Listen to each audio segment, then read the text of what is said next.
can record. You can't record illegal music, you know? Well, it's legal, what can I say? All right, so anyway, I'm really excited for today. I want to say welcome to the new Platinums. I know enrollment is obviously open currently, so some of you are brand new Platinum babies. I'm so excited to have you. And I'm excited for this call for a lot of reasons. For those of you who don't know, I will not train wealth creation to regular accelerators because it just doesn't make sense. They're in the process of learning how to make, you know, $100, $200, $500, $1,000. But I am, and I'm interested in them learning how to grow that so they can continue to grow that. And then we can talk about better places to put their money. But this is something that's really important to me. And I know that this is something that sets me apart a lot from anybody in the education space, where a lot of times people want to do skill-based training, which obviously is important. Hold on a second. I don't know why it's not set up where you guys are allowed to, yeah, somebody fix that thing. I'm not fixing it. So anyway, but I obviously do a lot of skill-based training, but I want to change your guys' lives. And I really believe that financial freedom is how that happens. And no, everything is not about money in life, but if it is something you are stressing out about all of the time, I know you don't feel good. I know you feel stressed out. I know you think about, you know, how you're going to rob, Peter to pay Paul and stuff like that. And so when I bring speakers on that are guest speakers, celebrity speakers that are my friends, it's because these are people that I really believe in. These are people that I've watched do it. These are people that are good educators. This man in particular is literally one of the best educators I've ever heard teach on anything. So like for those of you who have a hard time understanding things, we talked about storytelling yesterday, but watch his pattern of speech. It's very intentional. He's very talented at what he does. But at any rate, I only bring people on who can actually really, truly change your life. And I think there's a lot of kind of fake gurus out there, and they don't know what they're talking about. This guy is not one of them. And so I don't want to waste any of his time, but I do want to give him a proper introduction. And I love how many of you have cameras on, because we all hate Zooms with no cameras and you can't see the people that you're talking to. It's awful. But I'm excited for this. So if you haven't already figured it out, well, I know you figured it out. We made a flyer, right? But it's Pace Morby, who we're super excited to have on here. He's allowed to unmute. Nobody else can. But I want to introduce him.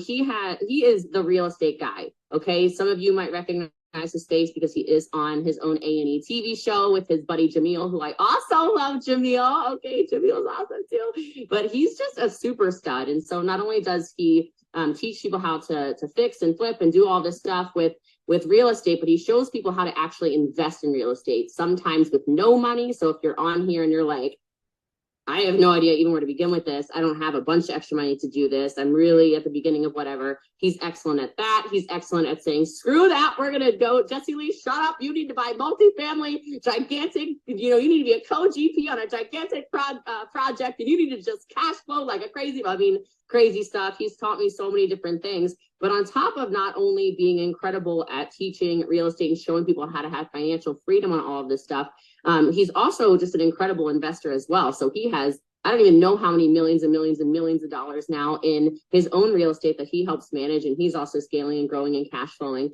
But he's always working on these projects. He's involved in other investments. We're involved in some investments together as well. We joke around about it, but he's also a good person. So he's an awesome husband. He's like, I love watching his stories because I watch him with his kids, and he's a great dad. And so I think it's a really good example of if you actually learn how to build a business, the goal of your business should not be that you are strangle-held inside of it. The goal of your business should be that you can learn how to have passive income that's coming in and cash flowing so that you can actually have the lifestyle and the life. And so a lot of us are caught up in this hustle and this grind, and I'm a hustler and Pace is a hustler. Do not misunderstand my words. This man works very hard, but you should also understand that there are times when there is a light at the end of the tunnel because you actually learn from people and you implement it. And then the last thing I'll say about him is, on top of all this awesome real estate stuff, an incredible personality, great educator, he knows how to build communities too. So if you know me, you're probably in my, well, you are in my community, right? You've seen the communities I've built online. You've seen these huge groups that I've created across the internet. You've seen all of this stuff. He's the only person I know of who also does it, and at a big level. I've got a Dallas Cowboys sweater. Okay. But anyway, you know, I just need some Boss Lee swag. It'll be fine. But he is awesome at building a community. And so he's got a crazy sub-2 community where he's teaching people, and they teach each other as well how to also invest in real estate and do some of his principles that he teaches. And so I love basically everything this man stands for when it comes to this. And he just gets it and gets me. So I don't want to talk about how amazing he is any longer because I will go the whole entire call, but please show him the respect of taking notes. I know you're like, you're such a Tom. I know, isn't he though? I know you gotta add like I edified everything else about you. I have to call you handsome too. I know you're staring at him. That's great, but let's take some notes. Let's learn some things. Let's get some more passive income coming. Let's change our actual lives. Let's focus not on just on getting rich. I know a lot of us are like, I'm rich. Yeah, that's cool. Let's get wealthy. It's a different conversation. So with no further ado, I'm so excited to introduce you guys to my friend. Wow. Do you guys realize how lucky you are to have Jessie Lee as your community leader? My team literally takes notes on her marketing and the way she speaks and the way she presents. My team does. And man, we love being your friend. Thank you so much for having me here. I'm so excited. You know what I love about coming into a group like this is that a lot of you guys have already surpassed some of the most challenging parts of growing into business and growing into yourself. Is first off, you've taken that first step. Second off, you've elevated through some of the ranks and some of the ladders that are really challenging to take those leaps. Again, my name is Pace. And I do a lot of things, but I can tell you, I didn't always do a lot of things. I used to be a contractor. That was my background. I grew up in a household of 12 children, literally 12 kids, same mom, same dad, and grew up. I'm number 3 out of 12 kids, 8 sisters. I've got 8 sisters. There's 4 boys in my family. And I grew up in a contractor's household. So what do you think I learned how to do? When I first jumped into running business on my own and venturing out, what do you think I did? I did probably what a lot of you guys did, which was jump into whatever your parents taught you to do, right? And that's not just the things you do, it's also the habits you have. And one of the habits that I had to break out of, it took me about 10 years to break out of, was, there you go, Senja says, my husband is a contractor and we run a construction company. I always say people don't run a construction company, the construction company runs them. So tell me if you're different, because it is, she says, so true, so true. Have you guys ever heard of Open Door, OfferPad, Zillow, those big companies? I was their biggest contractor nationwide. I would go set up their operations. This is back years and years ago. And construction. Hey, Carrie Perkinson. Are you of Mesa, Arizona, Perkinsons? Carrie? No, what part? Utah or Arizona? Where are you from? Perkinsons are like very Arizona and Utah centric.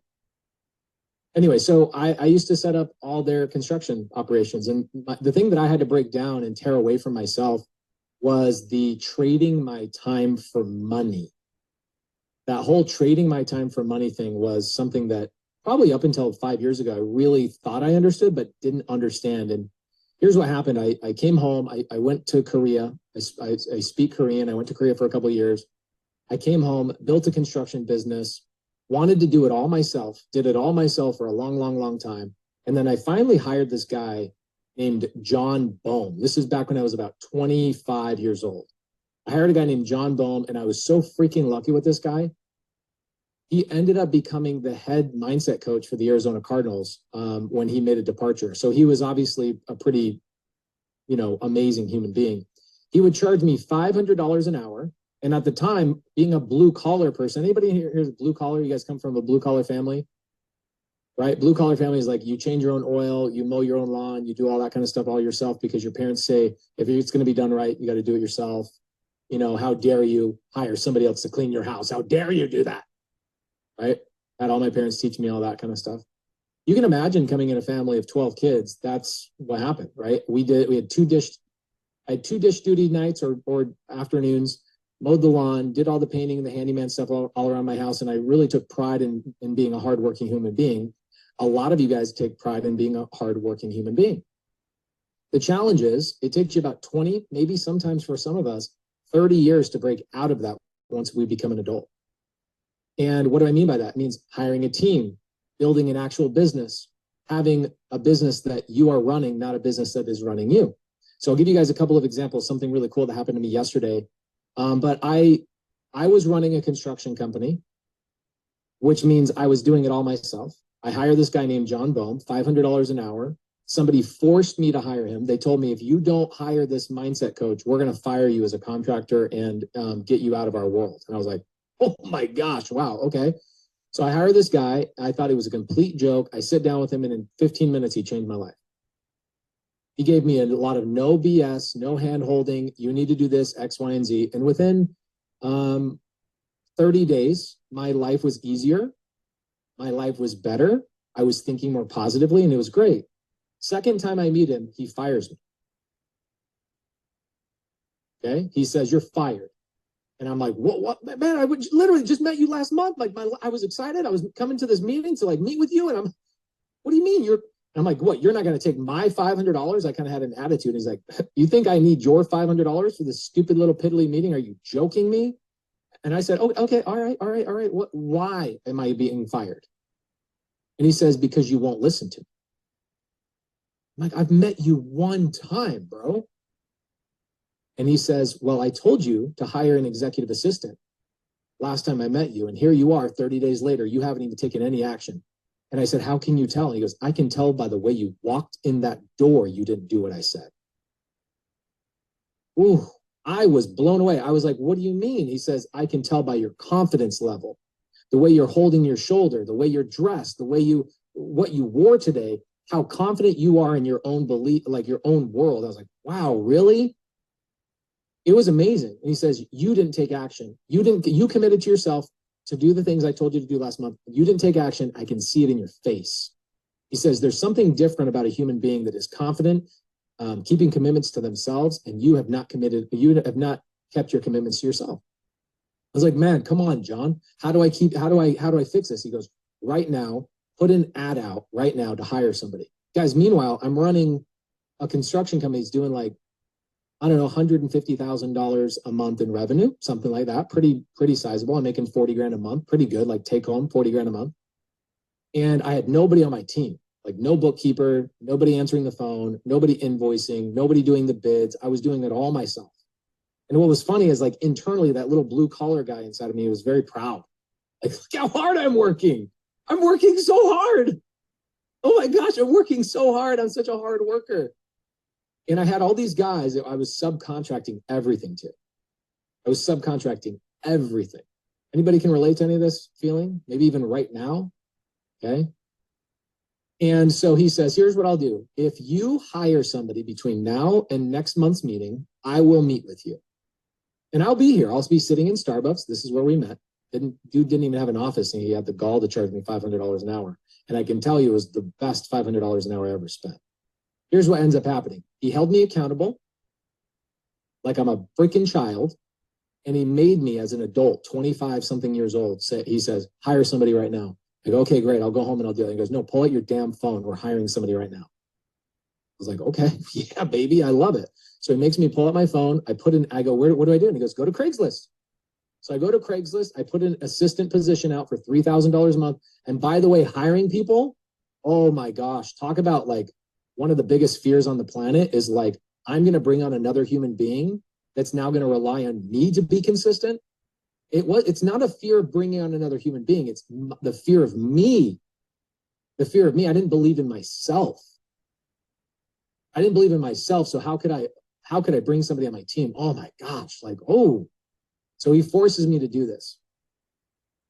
That day, I get an email, right? People are emailing me, boom, boom, boom, boom, boom. I get an email from a girl named Anna Martinez. Anna Martinez lives in California. I'm in Phoenix, guys. And she says, hey, I'm looking to make a change. And I saw your ad. I had no experience, but I could start tomorrow. I was like, okay. So I get on the phone with her. We have a quick conversation. She says, I used to do interior design and like, automations for people's back end and da. I go, well, great. You sound awesome on the phone. I'll hire you. I hire her. So guess what happens? This is what happens. 30 days later, I go proudly into that Starbucks.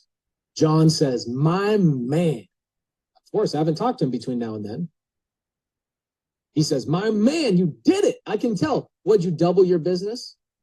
And I walk in proudly, sit down. I go, no, I tripled my business. This month I did $600,000 in revenue. And I'll tell you how specifically, because I'm a contractor. I'm a contractor, so can I build something without blueprints? No. Nor can I tell you how to build something without a blueprint. So I'm going to give you guys you can't just give me this puffy hippie shit. Okay. You got to give me what really happened. How did you triple your business? I'm going to tell you, it's always the simple things. The simple things are what will triple your business. Anna, instead of a phone call coming in for a client saying, hey, can I have a bid? Can I have Pace come and do an estimate for me? And it took me 6 hours or 12 hours later to call them back to set that up. Anna was picking up the phone immediately. What does that do? If you guys are a customer and you want to get an estimate on, a tile job in your bathroom, you hire the person that picks up the freaking phone, right? So now all of a sudden, the estimates that I was bringing in, I didn't amplify any more marketing. I didn't bring in any more estimates. I just was more professional. I was landing the jobs. Then the other thing that was tripling is that I was collecting my money faster. So as a contractor, we're also bill collectors. We're constantly going to people all the time. In fact, today, check this out. I did a job for somebody. Last time I did a job for somebody was like 7-8 years ago as a contractor. And that person still owes me $250,000 from 7 years ago. Guess who's getting a wire today for $250,000? Finally, 7 years later. So as a contractor, we're bill collectors. And I'm not a contractor anymore. But Anna now staying on top of bids, staying on top of deposits, staying on top of people collecting money, right? All of these things tripled my revenue. And then one day I get a call from Open Door. Okay. Open Door, massive company. They're huge. Now they're having a hard time because the real estate market is challenging, obviously, and we can talk about that as well. By the way, I told Jesse I only had an hour, but I have a call at 4, which is in 43 minutes. But I pushed that back to 4:30 so I could hang out with you guys a little bit longer if you guys have questions and stuff. It should be fun. So here's what ends up happening. I go in there. He's like, my man, he could tell I had made a commitment to myself. I'd followed through the way I was walking, the way I was talking, the way I was ordering my drink. He could just see it in me. It's interesting. It's like the energy, the vibration you're putting off. I thought all that stuff was hocus pocus, but now that I see it clearly in other people, I'm like, oh my gosh, I can see the questions people ask, the way they speak, the everything about them tells me whether they're keeping the commitments to themselves or not. Okay. And it was interesting. I wasn't keeping commitments to myself. I was working really hard though. I just wasn't keeping commitments to myself, right? I was the guy who was like, I'm going to fix this. I'm going to get an assistant. I'm going to do this. I'm going to get a bookkeeper. 3 months later, right? Same story. I'm saying the same story 100 times. Well, Open Door one day calls and Anna picks up the phone immediately. And Open Door is like, wow, we've called 5 other contractors and we're waiting for calls back. You're the first contractor that actually picked up their phone. And Anna says, yeah, how can I help you? They said, well, we're looking to meet with contractors in the area. She says, hold on, let me get Pace on the other line. She gets me on the other line and Open Door's like, wow, you got the owner of the construction company on the line in 3 seconds? Like, this is cool. And they said, hey, do you have time to stop by the office? I go, yeah, I'm just in downtown Phoenix filling up my truck and gas. I was going to go to the other side of the valley to check on some projects. They go, where are you? I tell them, they go, you're across the street from our office. I go, okay, all right. So I literally drive across the street, meet with them, sit down with them for 2 hours, and I landed a $1.5 million commitment from them, and they give me $100,000 signing bonus. And it was like the universe just came and just rained all these things on top of me because I kept the commitment to myself and I followed through. Pretty amazing. Well, here's what's kind of cool. You choose a path and you follow down it, and you make a lot of money. Because of Open Door, I had my first year ever, 2014. So this is roughly 9 years ago. My first year I ever cleared and took home $1 million was back in 2014. And it was because I did not miss that phone call. It's because I did not miss that phone call, right? I had everything all in a line, but I was missing phone calls left and right. My hands were on toilets, installing toilets. My hands were on ceiling fans, installing ceiling fans.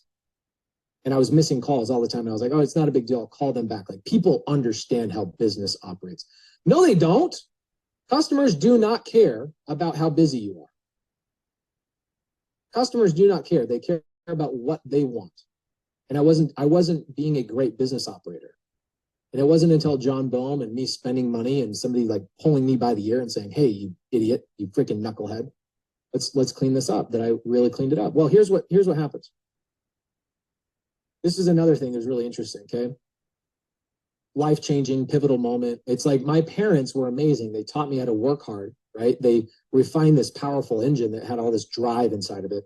But unfortunately, I found out later in life, in this next little bit, that engine, that drive. Does anybody have that drive you have in your chest? Like you wake up and you don't even know where it comes from. You don't have to read a book to be pumped up. You don't have to watch a YouTube video to get pumped up. You don't have to listen to music to get pumped up. Now, those things help, but dude, nobody has to tell me to be excited about the day. I got an engine in me that I can hear it revving. I can feel it revving all the time. I want more. My problem, guys, is I had my engine in the wrong vehicle up until this moment. I had my engine in the wrong vehicle. And I mean, my work ethic, my ability to tell stories, all of these things, which storytelling is just the ability to sell, right? And that's what we all do in business. I was using it to be a contractor. And in my mind, I'm like, oh, I'm a business owner. I thought I was a business owner until this day. Check this out. So I meet this lady named Bethany Willis. Okay. She finds me out about, around town. I have a reputation. You know that thing that we call a reputation. Everybody knows about that. You only have one of those in your life, unfortunately. And I had a good reputation. So she calls me up and she says, hey, I want to hire you. Cool. She hires me. I go to do 2 jobs for her. On time, on budget, reputation. She hires me for a 3rd job. And I'm at the job. She pulls up behind me and I'm 30 minutes early answering text messages and clearing out whatever and planning the rest of the day. But I'm at her job 30 minutes early to give her an estimate, right? She comes up and she's like, knock, knock, knock on my window, on my glass. And she's like, come back here. I want to sit on the back of your truck. I was like, all right. So I get out of my truck. I go over there, pop down the tailgate, and I sit on the back of the truck and I'm talking to her. And I go, what's up? And she's like, I'm so curious. You're on time. You're on budget. You communicate well. Why aren't you in real estate? I go, what do you mean? She's like, why aren't you in real estate? I go, I am. Look at all these houses I'm flipping. She goes, no. You are not in real estate. I am in real estate, and you are a service provider to me. I was like, it was like this woman just punched me right in the gut, right? And I was like, huh? I get a little defensive, just a little bit. And she says, you are a simple Google search away from being replaced. So it's like she hits me with the right, she comes back, boom, with the left. Powerful. I was like, oh. She says, Pace, you are as replaceable as a mobile notary. Some of you don't know what a mobile notary is. You are as replaceable as a title company. You are as replaceable as a real estate agent. You are as replaceable as a lender. The only people that are not replaceable in real estate are the buyer and the seller. Everybody else are service providers. She's like, you think you're a business owner. I'm a business owner. You're a service provider to me. I was like, oh my gosh, please. And I'm sitting here thinking like I had put my engine, my power, my rev into the right vehicle. And in that moment, I was like, all right, teach me something. What am I doing wrong? She says, you need to be in real estate. I'll tell you why. And she says, how much money did you make last year? And I told her, a little over $1 million take home. And she said, you should have made 2 million last year. I was like, well, yeah, I mean, I'm working on it. She's like, let me guess. You're going to work harder. I go, I guess. Yeah, that's what my dad says. That's what the answer is. She goes, how much money in taxes did you pay? And I told her, I was like, I'm in the tax bracket of 40+%. How many of you guys paid taxes last year? Give me a yes in the comments. How many of you all paid taxes?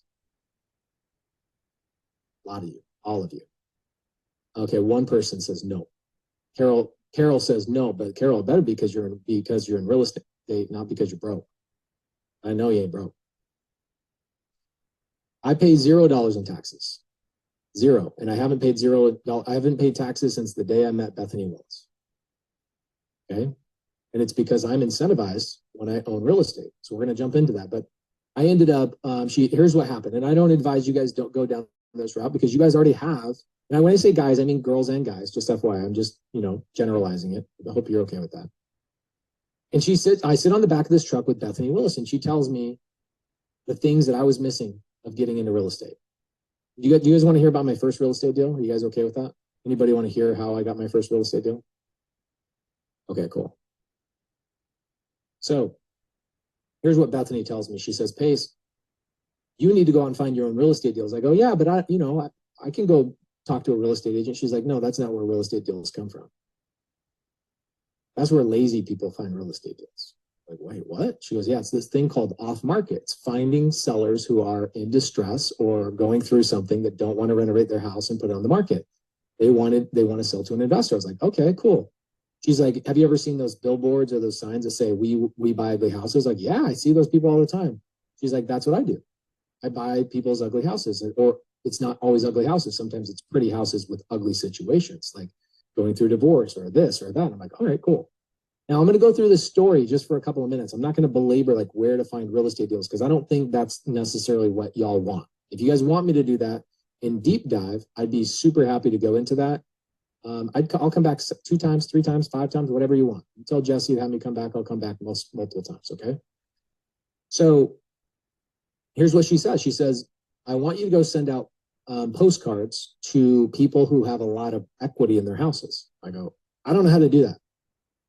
She's like, holy crap, dude. Holy crap. Is that literally the words that are going to come out of your mouth? And again, just like John Bohm, Bethany Willis, like, just continues to grab me by the ear and is like, stop being a knucklehead. Don't ever, and she tells me these words. She says, don't ever let those words come out of your mouth ever again. No wonder you're stuck as a contractor. My gosh. No wonder you're stuck as a contractor. I needed this, guys. I needed this. I absolutely needed this. And some people in here, anybody in here feel like you need a little tough love from time to time, which is why Jessie Lee's a great mentor to you guys. She's giving me some tough love too. Okay. So I said, I don't know how to do that. She's like, don't ever let those words come out of your mouth again. Okay. So here's what she did. She taught me how to send out postcards. There was a company. She told me to call this company that sends out postcards. And she's like, that's what they do. So I called the company. Sure enough, they know where to send the postcards, what size the postcards should be, the color, what they should say, where they're going, and how frequently they should go. And they basically say, just give us your credit card. I spend $5,000. Okay, I spend $5,000 on this. And I'm like, but I don't. And she's like, let me guess. You're going to say you don't know what to do when somebody calls you. Yeah, I guess. She's like, stop being an asshole. That's what she called me. She said, stop being an asshole and start taking action. She said, the only way you're ever going to learn anything is for you to go and create havoc and chaos and bring it to me and I'll help you solve it. I was like, okay, great, perfect. And again, I needed a mentor in my life. I needed somebody that was going to give me the answers to the questions, right? So I send out postcards again. Now, guys, here's what's funny about, history repeats itself. So here's what happens. Remember, I hired Anna Martinez. My business triples. I'm crushing, taking home $1 million a year instead of, a couple $100,000, which is cool. But guess what I did again? I hit another plateau.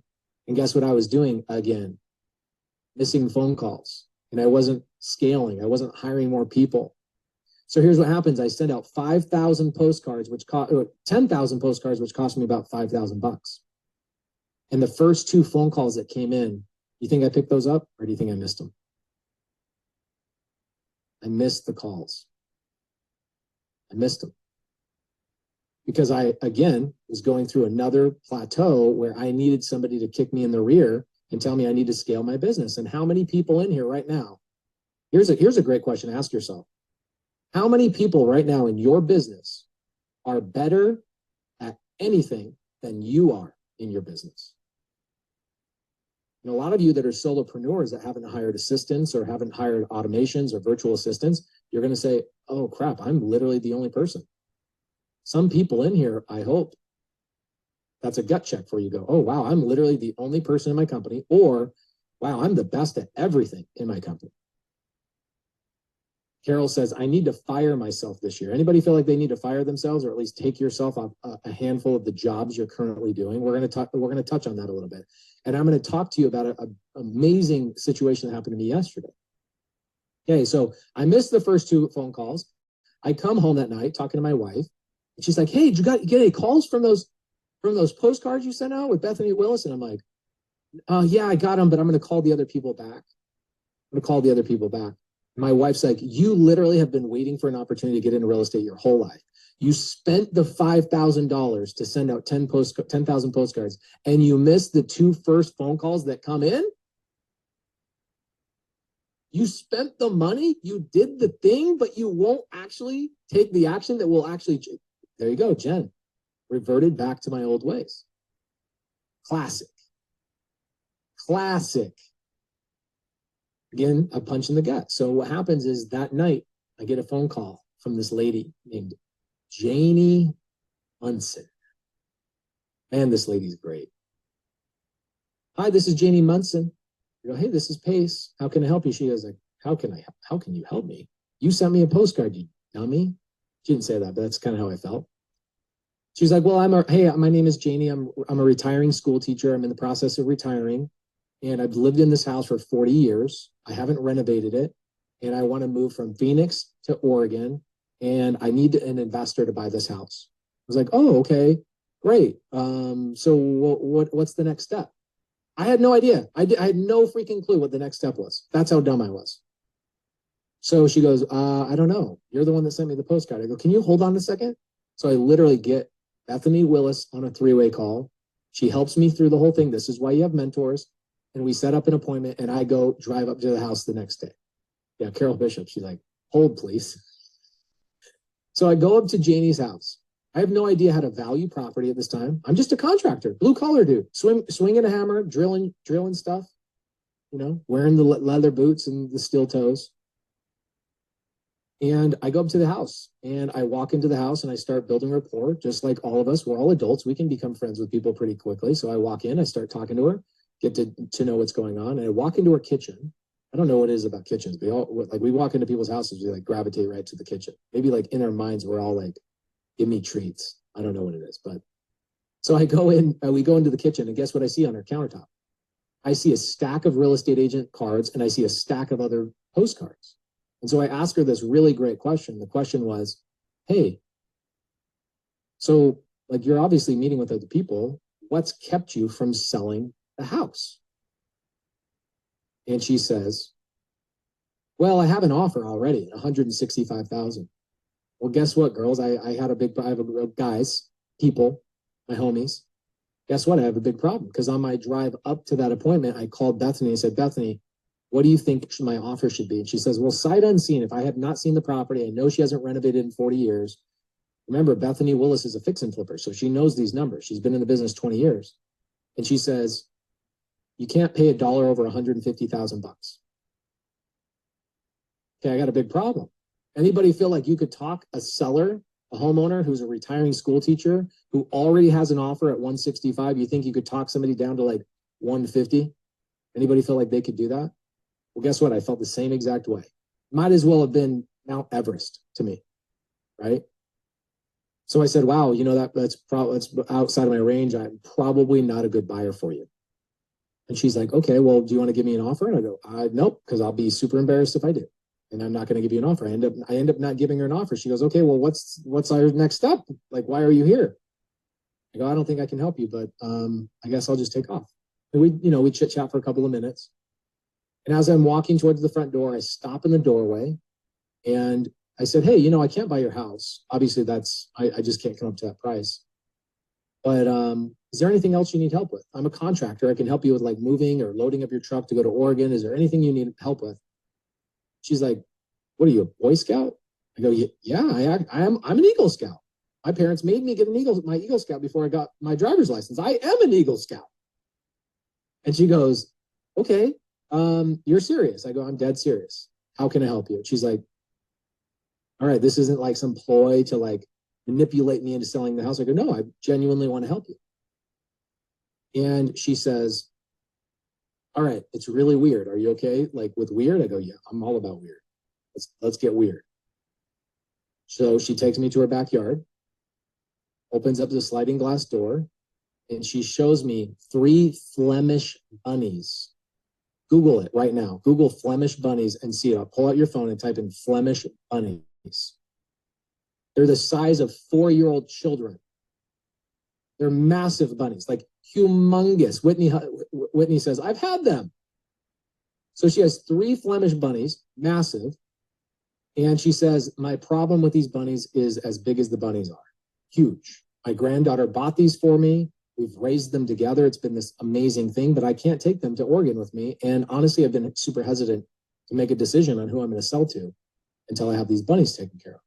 I go, okay. I go, so what do you need? She's like, I need somebody to rehome them that I can trust is going to take care of these bunnies. And like in the back of my mind, I don't want to move to Oregon and feel like somebody just made bunny jerky out of my Flemish bunnies. It's like, okay. And I go, easy. I got this. This is easy. Shoot.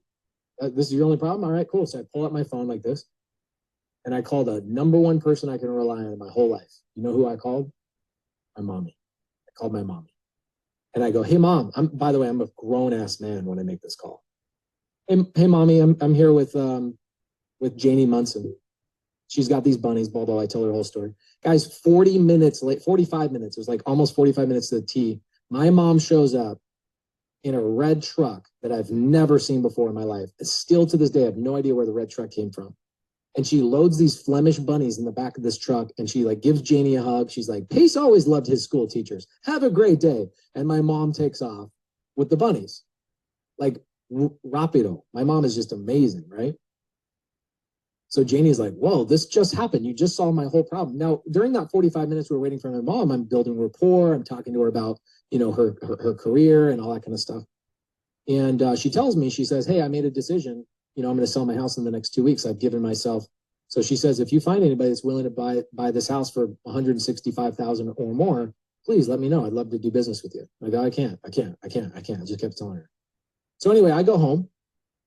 Fast forward 2 weeks later, I get a call from Janie Munson. And Janie Munson says, this entire 2 weeks, I was looking at my phone, waiting for you to call me. I was waiting for you to manipulate me. I was waiting for you to take advantage of me because you helped me. And it turns out, Pace, all you did was want to help me. She says, I gave myself homework just like I did with my kids in school. I put it on my calendar. I'm making the decision on who I'm selling the house to today, and I'd like to sell my house to you. I said, Janie, I told you I can't pay as much as you need. She goes, Pace, grab your paperwork. Come up to my house. I'm selling my house to you. And I go, I haven't given you a price. She says, Pace, you've already shown me I can trust you. Whatever your number is, whatever it is, I'm signing the paperwork. I buy it for $150,000.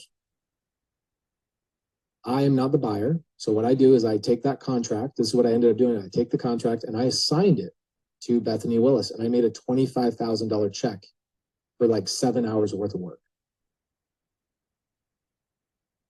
And as I'm up at that, now I'm up at the appointment talking to Janie Munson. I go, hey, Janie, like, why did you make this decision? And she basically, and I could give you a 3-minute explanation, but she said, because you found my bunnies.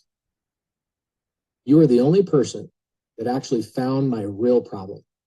She said, subconsciously, this was the reason I wasn't moving forward with this. Subconsciously, everybody really treated it like it was the house. They would come to my house with a little clipboard, and they would, make fun of my windows being single pane. They would make fun of my old roof, and they'd make fun of my old carpet. And they'd say these manipulative tactics that I knew were just a sell strategy. And you came in like I was your aunt, your sister, your cousin, and you treated me with love.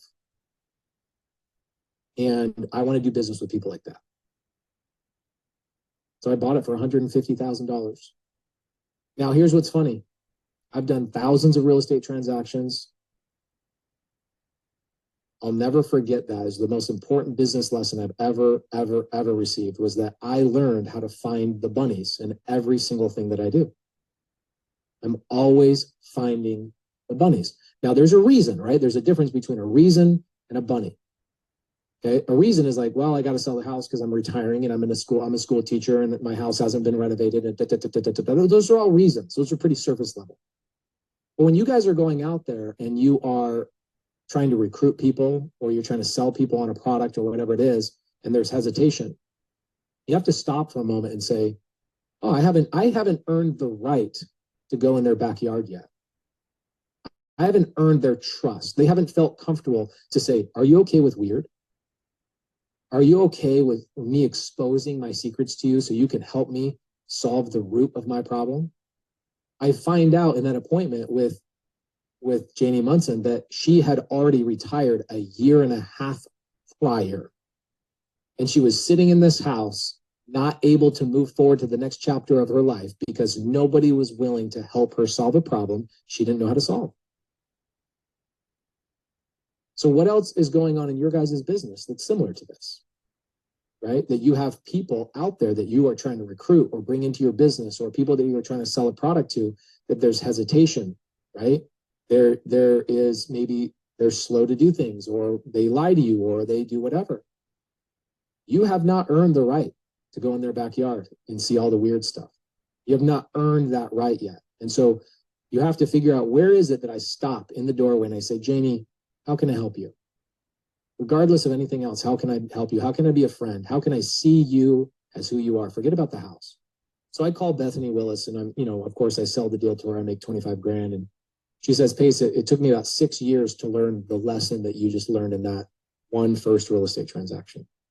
She said, if you can never forget that exact story, and you can never forget that, it will translate into every area of your business, every area. Is that if you're constantly just looking for other people's bunnies and rehoming those bunnies or solving those people's problems and doing it without any ulterior motive, you will dominate. And guess what? My first month in business as in real estate, I'm not an agent. I have no license. I'm not professionally trained in that regard, nor will I ever be a real estate agent. That is not what investors do. Investors are not agents, okay? So don't confuse me as a real estate agent. I'm the person the agents work for. Remember, what did Bethany Willis say? I don't want to be a service provider. I want to be the business owner, okay? And I can tell you, every single transaction I've ever done, thousands and thousands of transactions, I can tell you somebody has bunnies every single time. It's the reason I dominate in sales, is because I'm not looking at the surface level reasons. I'm looking for the bunnies. So let me give you a story. This is something going on right now. If anybody follows me on Instagram, you'll see yesterday I went on my first appointment. Now, before I get to that, are you guys enjoying this, by the way? I'm sorry, I'm talking a lot. It's good? Okay. Is there anybody taking at least one note today? Somebody's over there drawing Flemish bunnies right now. Somebody's going to be a bunny for a Halloween that's like going to be stuck in your subconscious. It's going to be great. Okay, cool. So check this out. So this is where I specialize. Okay, so real estate is pretty cool. Like off-market real estate, I do really well with that, but that's not where I specialize. Okay, this is where I specialize, and this is what's cool, where a lot of people don't even know. And Jesse didn't even talk about this necessarily, because I don't know that Jesse knows 100% of everything I do yet. It's what I actually do is kind of challenging to understand, at least. So I'll get into this. So check this out. So that was a cash transaction, right? It was cash. Bethany came in with 175,000. I took 25 grand, and Janie Munson got her 150. I got paid 25,000 as like a finder's fee. We call it, in this business, we call that an assignment fee. Okay. I took my contract, the contract I had with Janie, and I assigned the rights to that contract to Bethany Willis. Pretty cool. It made 25 grand. Well, guess what we do in this business, in this real estate business? We always go through title and escrow companies that do all the paperwork, right? You guys, you go to the grocery store and the person checking out your groceries and bagging up all your stuff. That is, in the real estate world, that's the title company. They're looking at all the things you're buying. They're making sure it's all bagged up nice, and they make sure you pay for it. That's the title company. The cashier is the title company, okay? So every time I did a real estate transaction, obviously we go through the cashier, we go through the title company. Well, I meet this amazing woman. It's always women. It's always women in my life. I meet a lady named Eileen Brown, and I open up escrow. I start the transaction, right? Hand the contract to her and I go, hey, I have this deal under contract from Janie Munson. I'm going to sell the contract to Bethany Willis. Do you do the paperwork? Because I don't know how to do I don't know how to do it. So Eileen says, man, this is awesome. A couple of days later, guess what? Get another contract. Find more bunnies. We don't have time for that story. It's a great story. A couple of days later, get another contract. Find more bunnies. Sell all 3 of these deals to Bethany Willis. I make $50,000 in my first month doing this. Pretty cool. Not knowing much, really, other than just learning how to find the bunnies.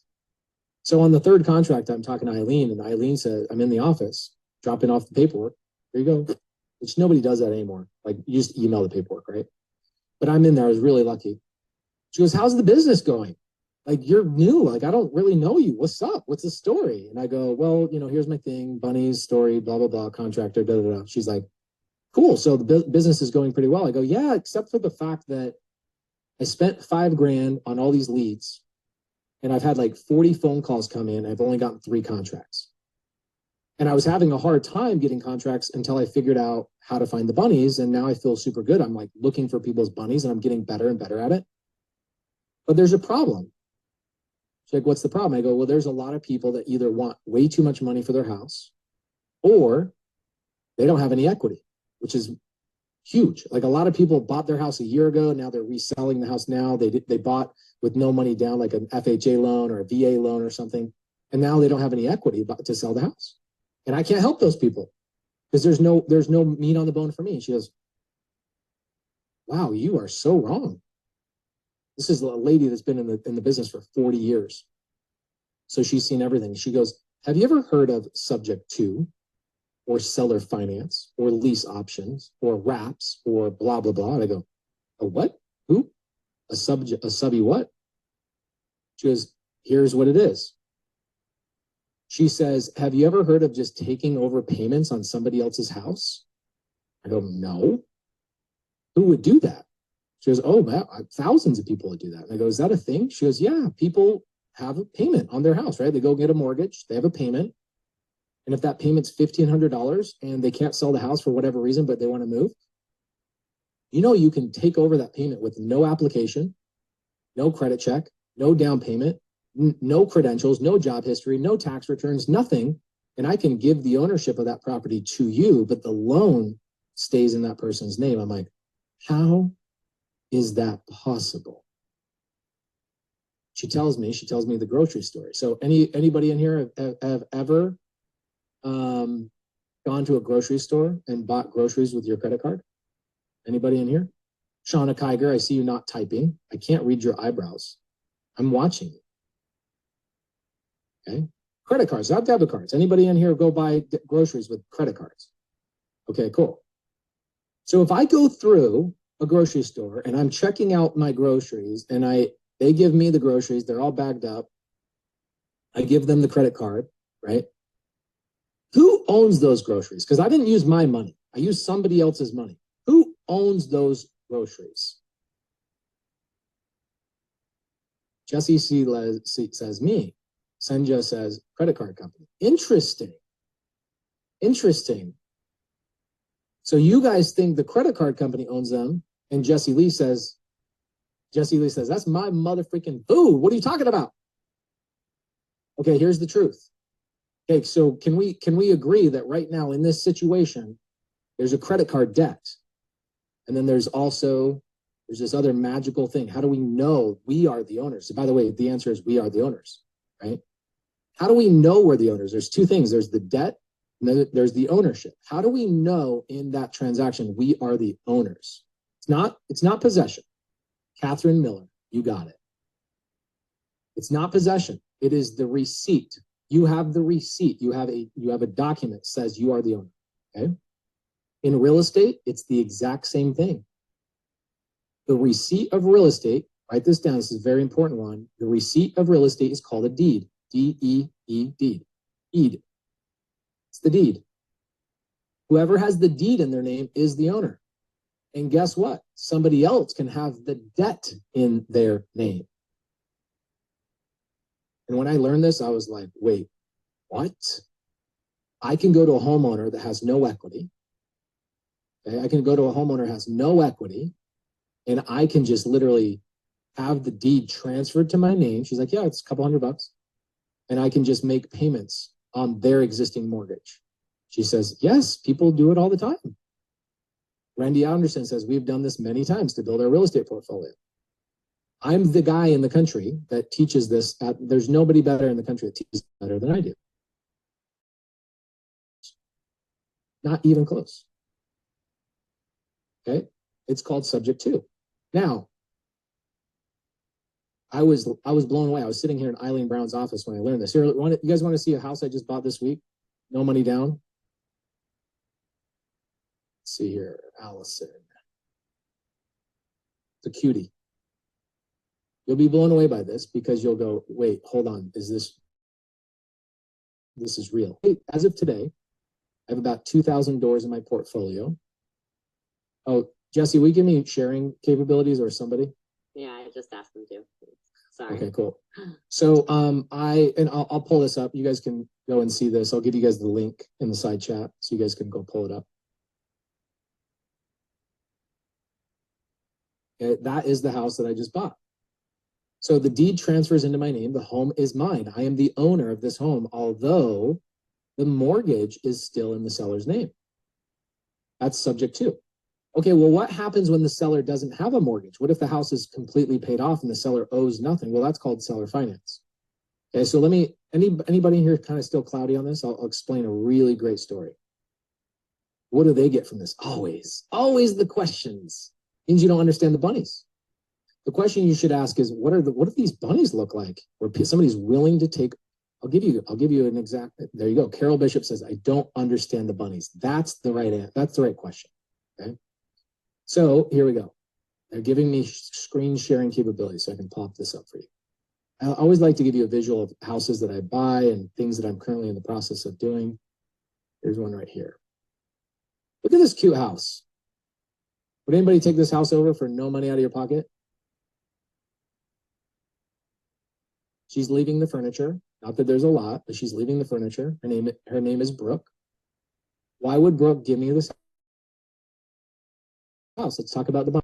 Okay, this is happening more and more and more and more. Then what do you do with it? These are great questions. I freaking love these questions. These are so good. Good questions. Great questions.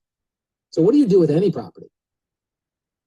Do the same thing you do with any property. Right? If I went down to a bank and I got a mortgage on it myself, what am I paying, by the way, in interest rates today? 7.5%. My interest rate on that house I just took over this week is 2.875. Every mortgage I have is under 3%, and a lot of them are at 0. You guys are going to be blown away. You better be so glad I extended this 30 more minutes. The majority of what I take over is 0%. Okay. This should be my logo right here. If I could get a moving logo on my shirt, it would be this. People going, oh damn. Oh damn. Tish says, how is 0%? I'll get to that. Let me tell you. Am I pretty good at telling stories, by the way? I'm going to tell you guys some good stories. I got a really good story for you. Okay, so let me tell you this specific situation. Okay, this specific situation with Brooke. Brooke bought this house a year ago, high to the market, right? She buys it with an FHA, which means she put very little money down. If you buy a house last year, put a little bit of money down, and you try and sell it this year as the prices of houses have gone down, do you think she's able to sell the property? Yes or no? No. She's able to sell it, but she would have to come out of pocket to sell the property, right? So I come along and I go, hey, let me just take over your payments. She goes, you would do that? I go, yep. So what's funny is like the question you're saying is, why would she do that? Her question is, you would do that? It's because she has bunnies and you're not aware of the bunnies. Here's her bunny, okay? Yes, Jules, you can do, you guys want to see my house? Here, I'll show you my house. Let's type this one in. This one's a great one. I'll show you guys. God, I got to hang out with you guys for 5 hours. You guys are learning some shiz. Okay, so let's pull up my house. You guys can buy your personal house. You can buy mobile home parks. You can buy whatever. Here at Redfin, Trulia. Where is this? Oh, cute. There's my house right there. They have a video in my house? Oh, that's unit 9. That's not my house. All right, here's my house. Okay. Pretty dope. We've done a little bit to it, but I bought this house. Nobody checked my credit. Nobody asked me a single thing about how much money I had in the bank. Nobody asked for my credit report. I own this house. It's got 11 bedrooms, I think 9 bathrooms or something like that. This is my office upstairs, and then I have a studio downstairs where I currently am right now. Guest house. Pretty dope. Nobody checked my credit for this. Nobody asked me for my tax returns. Nobody asked me what's my job history. I didn't put a down payment down. Nothing. Okay? I have a whole, if you guys go watch a full YouTube breakdown on my YouTube channel, you'll see a whole thing about it. Okay, so you can buy anything. I own mobile home parks. I own apartment building. Oh, I just closed on a big apartment building in Springfield, Illinois, 254 units, $20 million, $0 down. Sellers giving me 4% seller finance, $0 down. Pretty cool, right? So let's talk about this. Let's talk about this journey and what this looks like. So I learned this from Eileen Brown. Eileen teaches me this. And I start asking her all these questions under the sun. I'm like floored, just so you are. And literally, this is how floored I was. I literally laid down in her office because I was like, and I'm laying on, you know, that Berber carpet in people's gross ass offices. I'm laying in her office on the Berber carpet. And I'm like, I'm laying down. I'm like, hold on, is the world real? And I'm like squeezing the carpet. I'm like, is this real? So I'm leaving. Okay. And as I'm leaving Eileen Brown's office, my dad calls me, right? Mr. Contractor, 12 kids, etc. My dad calls me and he goes, hey, how's the real estate stuff going, son? Because guess why? My mom shows up to the house with 3 Flemish bunnies, and he's like, what the freak is what is your son got you into? Oh, he's doing some real estate thing, and I'm just helping him out, whatever. So he's like, hey, how's the real estate thing going? I go, Dad, you wouldn't believe it, man. There's this thing called subject to, where you can just take over people's mortgages, seller finance, lease options. And my dad says, yeah, how do you think I bought every house that you've ever lived in your entire life? From age 0 to 19, when I moved out, my parents moved 26 times. And every single house, because my dad was an entrepreneur bouncing around, every single time. Why? Because now I was starting to understand why the seller, how it benefits the sellers. And I'll get into like a couple of really, really good stories. My dad did tell me, Kelsey, but my dad never told me from a place of, hey, you could be an investor and do this. My dad was like, oh yeah, I bought this house on a lease option. I bought this house on a sub 2, or he never told me what the hell that ever meant, right? I remember sitting in the garage in one of my houses and my dad was like blasting Billy Joel to me. And he was sitting in his truck and he was so excited about the sound system he had. I never told this story. It's not that it's that good of a story, but it's funny. I'm just sitting in this truck and he's like, and Billy Joel was sitting here when he wrote this story. And he's telling me all about this music that Billy Joel wrote. And when I talked to my dad, I go, why didn't you ever tell me this? He goes, remember that one day we were sitting in the garage in that brand new house I bought and I was blasting Billy Joel and I kept you in the truck for like 40 minutes and I was telling you everything about Billy Joel's album and I go, yeah, it's scarred in my brain. He goes, I was celebrating because I had just bought that house we were living in, $0 down, 0% interest. And I was like, and you didn't think to maybe tell me about that instead of the Billy Joel shit? Like, why?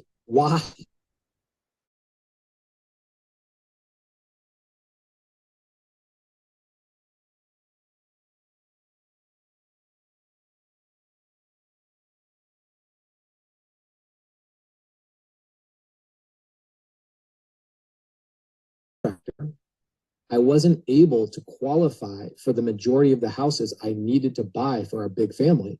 So I had to go directly to sellers and work out arrangements without banks. And so he said, I literally bought every house in our life without a bank.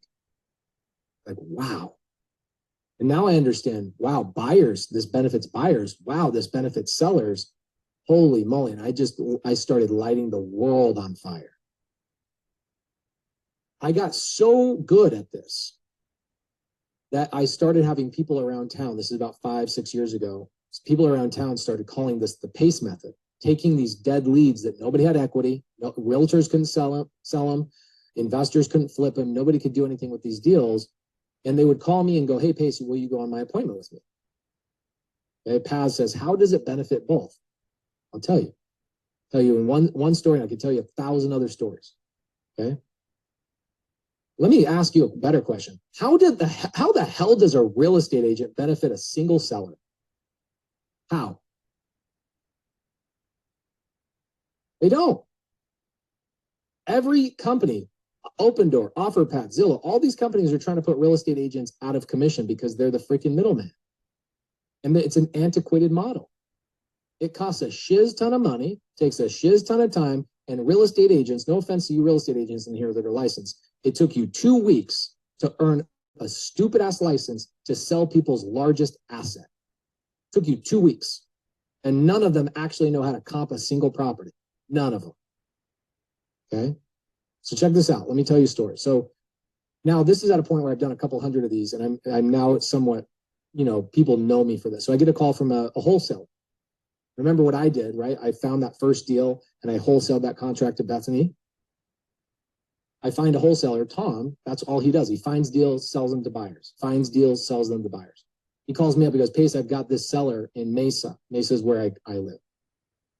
I've got this seller that wants $110,000 for her house.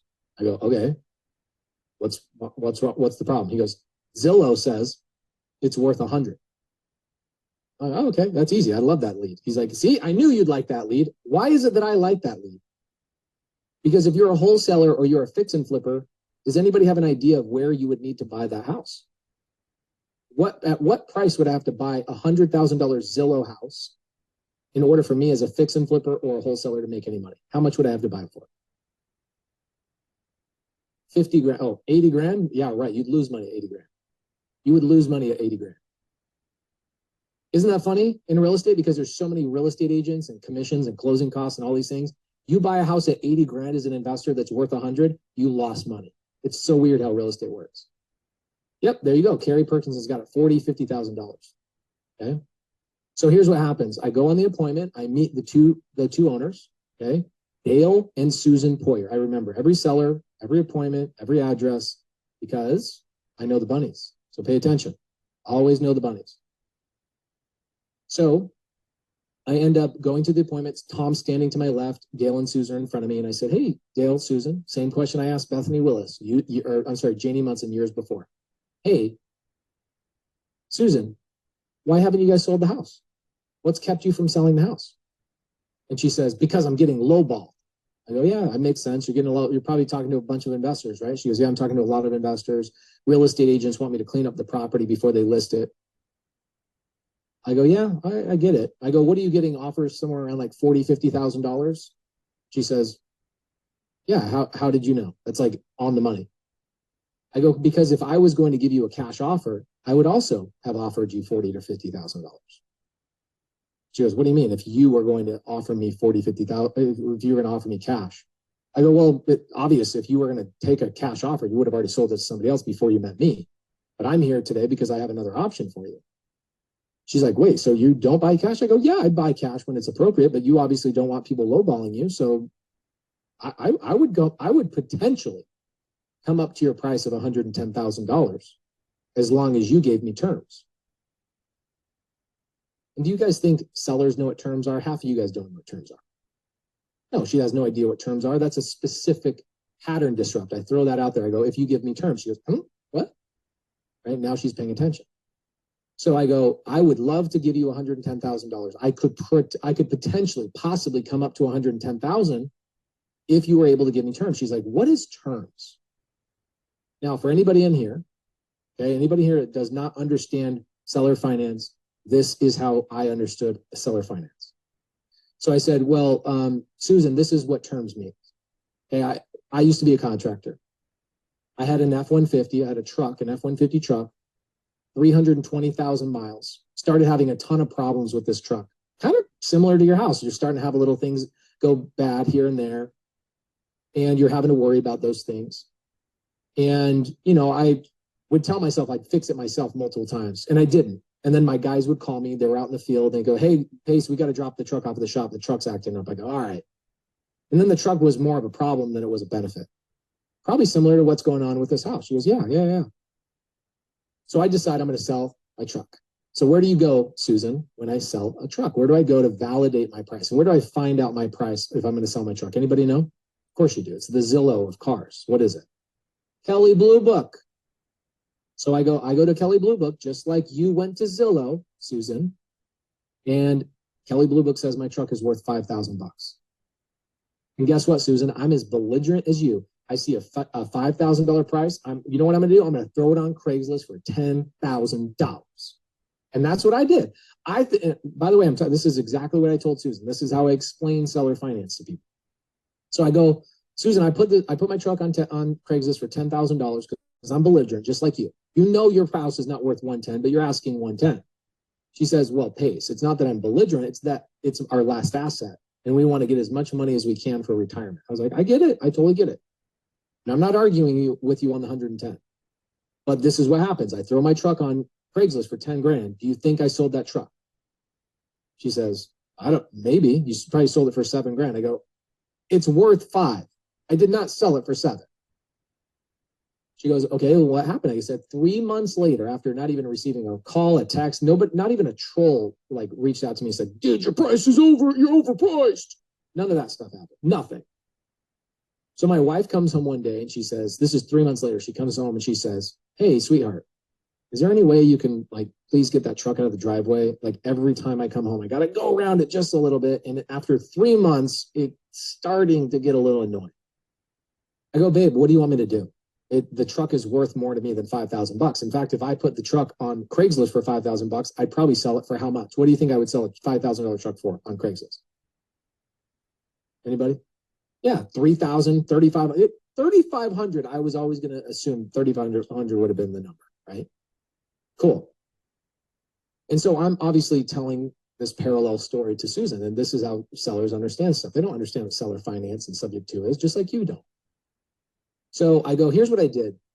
My wife says to me, well, sweetheart, you're the creative finance guy. Why don't you sell it on seller finance? I'm like, oh my gosh. So I run to Craigslist and I change one thing. I literally changed one thing. I said, F-150 will take payments. Do you think I sold that truck for $10,000, Susan? She says, probably. That's amazing. And I go, no, I actually sold the truck for $12,500, 4 years of payments with 6% interest. I ended up collecting over $16,000 for a truck that was only worth $5,000 that I would have only received $3,500.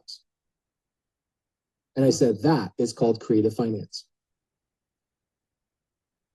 And I want to point something out to you, because some of you are like, oh my gosh, somebody overpaid for that truck.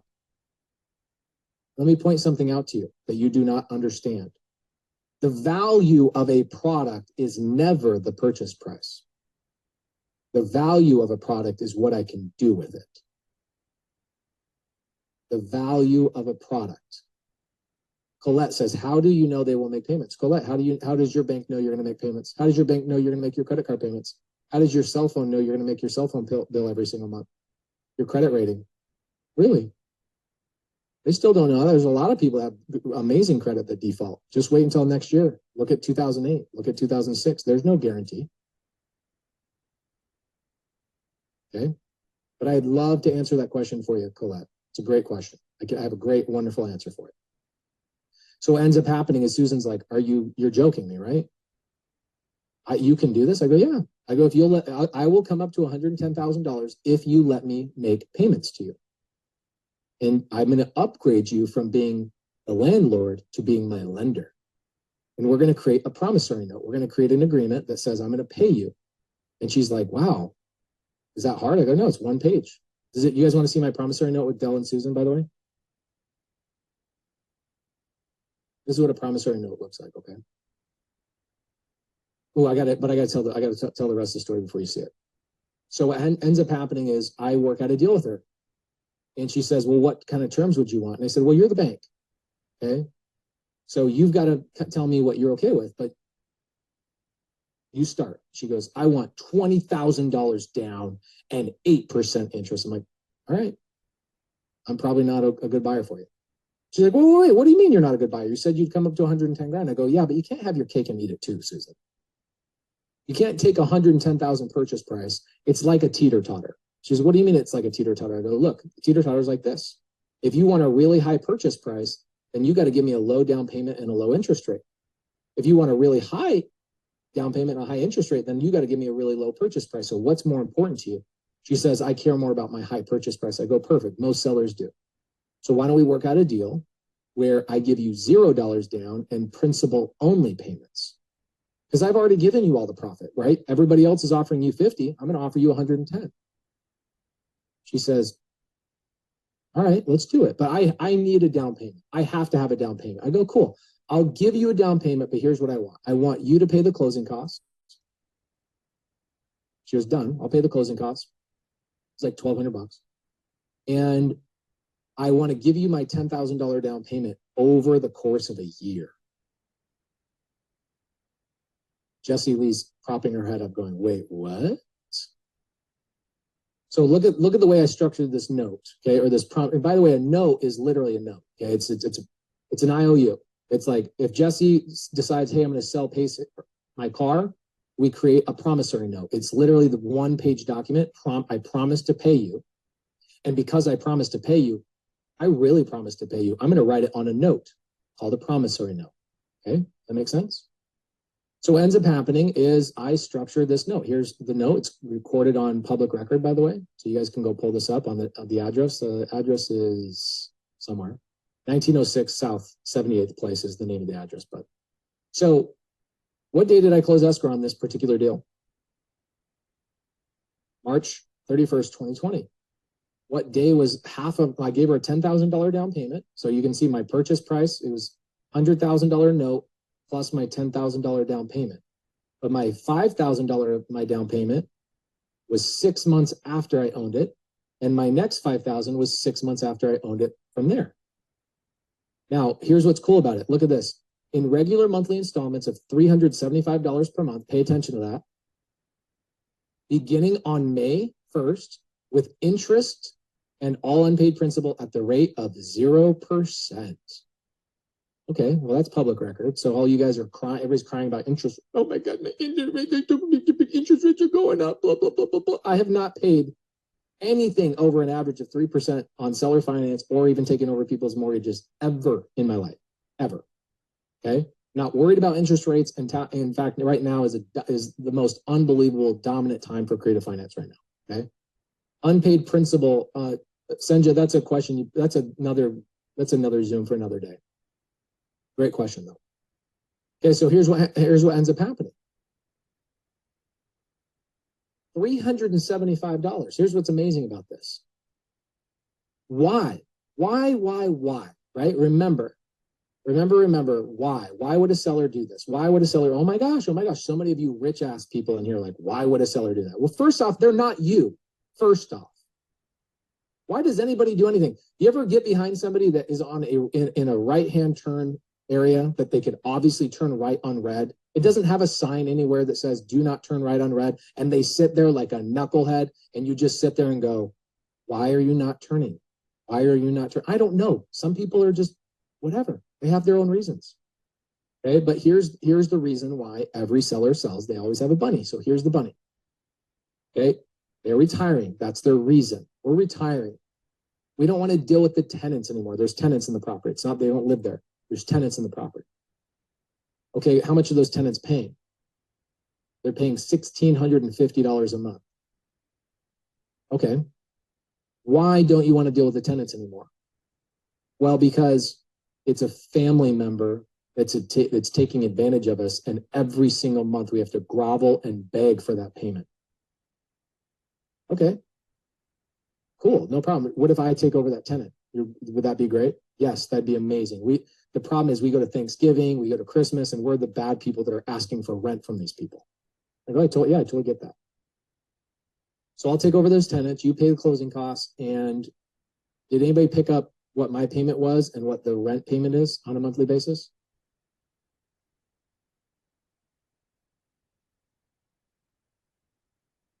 There you go. $375 a month and $1,600. My net, okay? My net on that property every single month is about $1,020 a month. Okay, because I have taxes and insurance and some other little miscellaneous repairs and whatnot. So after the $375 to them and another $225 or so, I make about $1,000 a month. So if I close escrow today, they pay closing costs. I take over the deed. She seller finances it to me. In 6 months, how much money have I made in cash flow?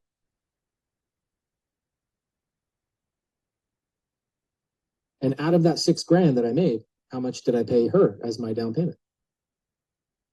$5,000. Interesting. So these are free houses for me. Literally, didn't pay closing costs, no credit check, nobody checked my bank balance, no tax returns, none of that stuff. She seller finances the deal. I take over the tenant, had no construction of the deal. Oh, you can hear him. It's my computer. Sorry, my computer's gone crazy. Keep talking. No worries. So why did I settle on the $375? Because of the bunnies. Here's the bunnies. Gail and Susan, their big lifelong dream was to travel around the country in their RV and be retired, fully retired. And the problem with landlords, we call them tired landlords, is they don't know how to operate a business. They do everything themselves, just like what we talked about at the very beginning. Stuck in your own way, stuck in their own way. They were collecting the bills, paying the thing, doing the thing, dealing with the tenants, calling them. They never hired a property management company. We called these people tired landlords. It's where most of my deals come from. Okay. So I said, okay, well, you want to travel around the country in your RV. How much does it cost you to rent out a spot in an RV park for a month? And what do you think she told me? $375 a month. So I said, why don't we set up your payment that I pay you to be $375 a month? And then you never have to worry about ever paying for another RV spot as long as you guys travel around the country. And for her, that was like everything. She was just like, oh my gosh, this is amazing. I get to go live my life. And it's because I understand how to find the bunnies. I know how to find the bunnies, and I know how to rehome the bunnies and solve these people's problem. And I give them way more. So when somebody says, why would somebody do this? My question is, she will receive $110,000 for this asset, but if she sold through an investor or a real estate agent, she would have received half. So a better question is, why would you ever sell to a fix and flipper? And why would you ever sell to a real estate agent? That's a better question. You know why? Because I pay twice as much money. Now, same thing going back to my F-150. Why would somebody pay so much effing money for my F-150? Because the gentleman who bought it, his name is Jose, owned a painting company. His brother worked on vehicles. His brother fixed the vehicle. They took the truck, put it into their painting fleet. And Jose, who made a $350 payment to me for 4 years, they used that to go out and paint, make $12,000, $13,000, $14,000 in revenue. His take home on that one truck being in the field was $6,000 a month. So did they really overpay for the property or for the truck? No. The value of something is never the purchase price. The value is always what you can do with it. Okay, so same thing. Okay, check this out. I got 12 minutes. Hopefully this has been good. Because if this was a scratch and sniff sticker, I haven't even scratched the surface. We can't even smell the good stuff. The good stuff hasn't even come. I haven't even started. Okay. All I've done is ask you on a first date. I haven't even taken you on a first date yet. We haven't even gotten into foreplay yet. Okay. Promise you, it gets way better. Okay. So yesterday, anybody that follows me on Instagram, I document a lot of my life on Instagram stories. Okay. And I'm a marketer, a promoter. That's what I do, right? That's what McDonald's does. That's what Elon Musk does. That's what everybody does that makes a lot of money. Okay. Hi, Dawn. How you doing, Dawn? So I go to this appointment yesterday to buy a business with $0 down. Yeah, wait, you're telling me I can buy a trucking company $0 down? You're telling me I can buy a dog groomer with $0 down? So yesterday, I go and meet with a dog groomer, okay? This dog groomer's name is Jesse, not Jesse Lee, okay? And Jesse buys this business in 2017. It's a dog grooming company with 3 employees. They're cranking out, making a bunch of money. And this guy comes in and goes, I want to buy this business. So he takes money, buys this business in 2017. It's literally like a dog grooming spot in, here, let me see if I can pull it up. I'll literally do a little screen share for this.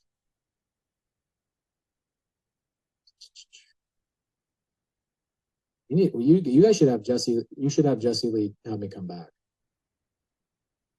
because I promise you, we barely even started. Okay, so check this out. Let's go to Pace Morby Instagram, and I think you can go in and see my stories from here. Let's check it out. I think you can. Oh, you can. No, dumb. That's stupid. Let me in. Please let me in. Oh, sweet. Maybe I can get in. This will be good. I always like to have the visual stuff. I'm just a stupid blue collar guy. For me, if I can't see it, it didn't exist.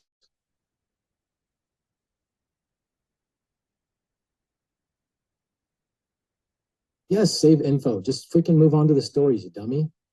Okay. Oh, this is it right here. 23 hours ago, look at me standing in front of this grooming business right here. Can you everybody see this? Not only did I get the business with $0 down, but if you look right here, what's in my left hand right here? Tamales, baby. I got a bag of tamales. And his child, Liam, painted me a nice little picture right here. And I got a bottle of water. I walked in with no money. I walked out with a business and 3 little goodies, a bottle of water, a painting, and a bag of tamales, and a business. Pretty dope, right? All right. Now, how did I do that? Well, because I understand how to find bunnies, right? I know how to find pain and I know how to solve that pain. So here's what's going on with Jesse. Jesse buys this business in 2017. The lady he buys the business from was cranking. She was doing pretty good. She was there all the time, 14 hours a day, managing, didn't know how to delegate, right? At all. Didn't know how to get out of her business, which is something everybody needs to learn. And so he comes in and he's like, oh, this is great. I'm going to jump into this business and I'm going to crank and I'm going to make $12,000 a month because that's what this lady's making. Well, guess what? Take the same business opportunity, you put a knucklehead in that really great business opportunity and the whole thing falls apart. So he goes, oh man, these groomers are too much to manage. So he fires one groomer, fires another groomer, fires the third groomer. Now he's like, oh, this is easy. Now all I have to do is worry about myself. Here's what ends up happening. His entire business, and it starts imploding. They're making real jobs, working really, really hard. And guess what? I'm a traditional male. Okay, so for some women in here that are like alpha females, we can be homies, but I'm just a traditional dude. I'm the alpha, right, in my household. And I'm looking at this woman that this man married. And I can tell she's like, I invested my life in this man. I invested my love, my nurturing, my support, my kindness, everything into this man. And ultimately, he ran this business into the ground. And all I'm here is saying, I don't have the skills to help you. I'm just here as a nurturing support system. And guess what? They get separated. But guess what? Because the business needs her, she has to show up every single day to see him. Pain, pain, pain. She gets in a car accident 4 days ago. Car rolls over 8 times. I met her yesterday at the grooming salon. Why is it that somebody who was just in a car accident that rolled over 8 times, it was on the news, was in the grooming salon yesterday when I went to go buy the business? Can't afford to take any time off. Had to be there. It's torn their business apart. It's torn their relationship apart. And a lot of you guys are, not a lot of you guys, but I know you guys are higher level, but there's still, even in my world, I had this moment yesterday, it provided a lot of clarity to me too. I feel like I'm a good husband. I feel like compared to others, I'm a great husband, but I'm not the best husband I could be because I have things in my life that I need to delegate and get rid of. And I came home immediately last night and I wrote down like 15 things I need to get off my plate. And I was like, I need to take that extra time, focus all of that on my wife and my kids, take my wife on 2 dates a week, take my wife, do more things, date my wife, court my wife like I always used to.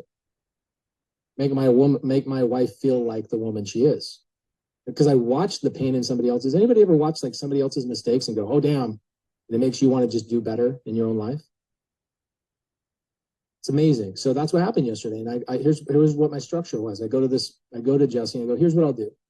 If you let me come in as a 90% owner of this business, $0 down, I'm going to amplify exposure. I'm going to bring in more clients. I'm going to then, once there's more clients, I'm going to hire another groomer, and I'm going to start automating and putting systems behind here. We're going to start a texting campaign to all the apartments around. We're going to build a database, and I'm going to work you out of the business. And you're going to leave the business in 6 months once I build it up where I don't need you anymore, and you're going to walk away and I'll pay you $1,500 a month for the rest of the time I own this business. But I want to take over 90% of this business with $0 down. He's like, done. Shakes my hand. I record the entire conversation, by the way. It was a 2-hour conversation, record the whole entire thing with camera. I document everything I do, obviously. What marketers and promoters do. We promote everything we do. Document everything we do. Does anybody want to hear that conversation with Jesse? I'll give it to Jesse Lee if you guys want to see that video. You'll hear the whole thing. And you'll see the pain. And you'll see that this here's what's really interesting.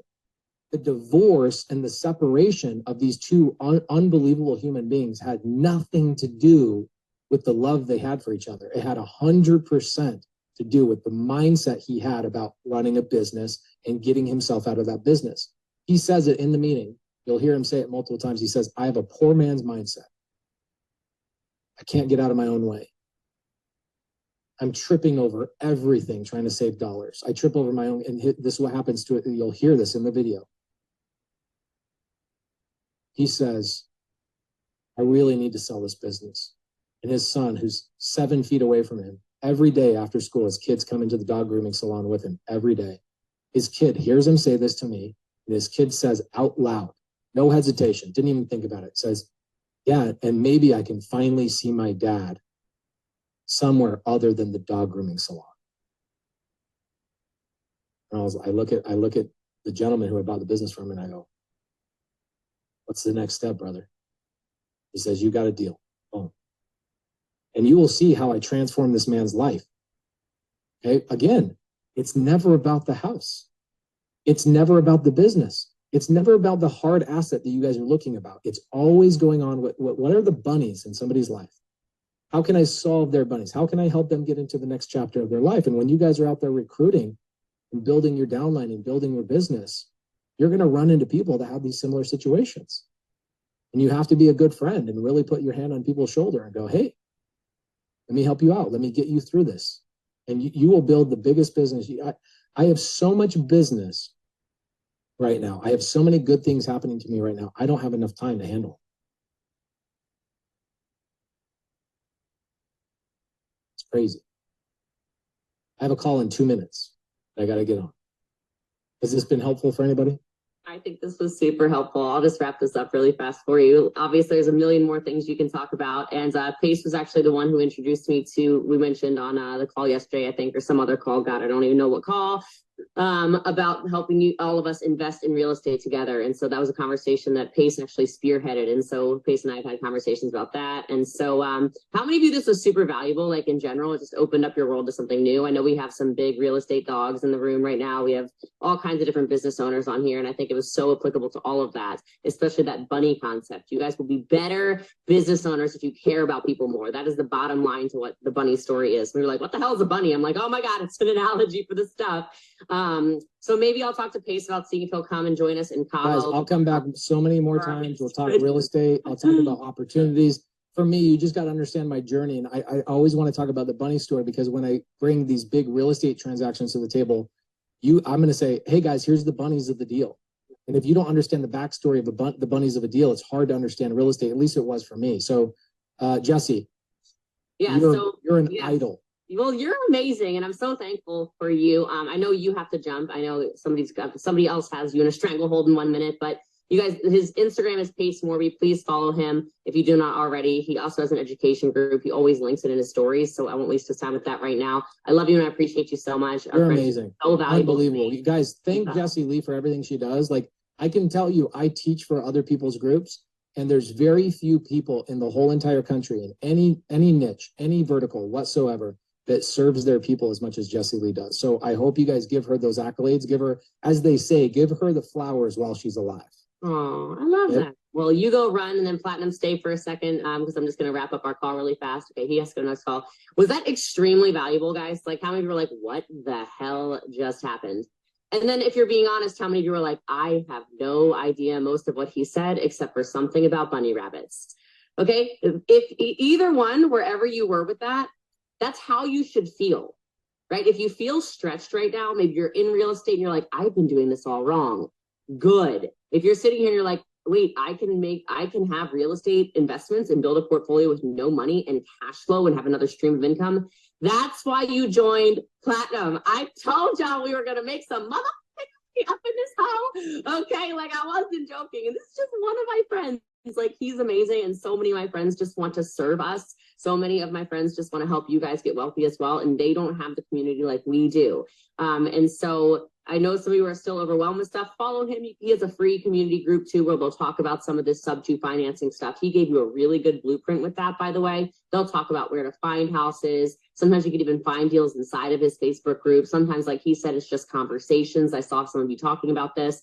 But this is wealth creation, right? So if you guys don't know, I own millions and millions and millions of dollars in real estate. I own hotel properties. I have multifamily projects. I have like a lot going on, okay? And so I just don't talk about it, but it's because of situations like this where I would sit on calls and be blown away. I would have no idea what they were talking about. I felt like I was in the wrong room, but it's how you keep showing up and you keep educating yourself and keep stretching your mind to think, wait a minute, I thought I had to have $100,000 to have a house. Wait a minute, maybe it's not a great idea to go buy that house. Like, guys, did you see how he lives in his house?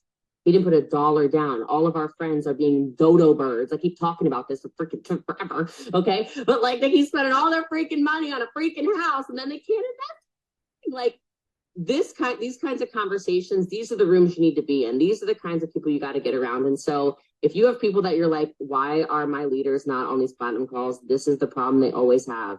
They're always talking about being broke. They're always talking about they don't know what to do with their money. You've got to, like, there's too many of these, there's too many big leaders, honestly, in all kinds of businesses sitting in the regular accelerator that would have just, God knows what they would have done with this information, right? So we are going to have a testimonial something put up in the Facebook group for all of us. If you guys could do me a favor and leave a testimonial, because I will get them to Pace, right? So you can just comment. If you're not in the group yet, because I know some of you aren't yet, just we'll get you added in the group so you guys can leave a testimonial for him. Like, what do you give people who can buy anything they want, right?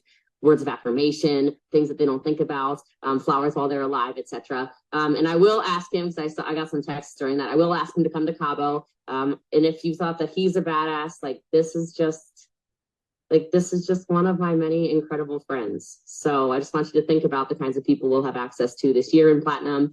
And then also when it comes to those masterminds. So continue to stretch yourselves. I know this is a big stretch for some of you already as is. Continue to stretch yourself, right? Cabo is still open. Yep, we just booked the craziest house on earth, by the way, today. I can't freaking wait. But anyway, so but continue to stretch yourself. Put yourselves in those rooms. Like he told you all these stories of, who started just as a normal contractor. And now, I'll just give you an example. There's a particular investment I have over $30 million in, and he came out to me. He's like, girl, I got 10 million in this. I heard you're the one. I'm like, all right, let's talk about it. So there's a lot going on, but we will continue to have really good guests. I'm so excited to introduce you to some of my friends, including Pace, but go give him some love on his social, go give him some love in the Facebook group when we get the post up there. I don't think I have any other announcements I was supposed to give you guys today, but we will pick a date for I know we don't have to have a makeup call, but I will also train you guys on some business stuff as well. We'll pick a date for that. And the Cabo trip, yeah, sure. So it's 2 full days. So it's actually kind of 4 days. You'll fly to Cabo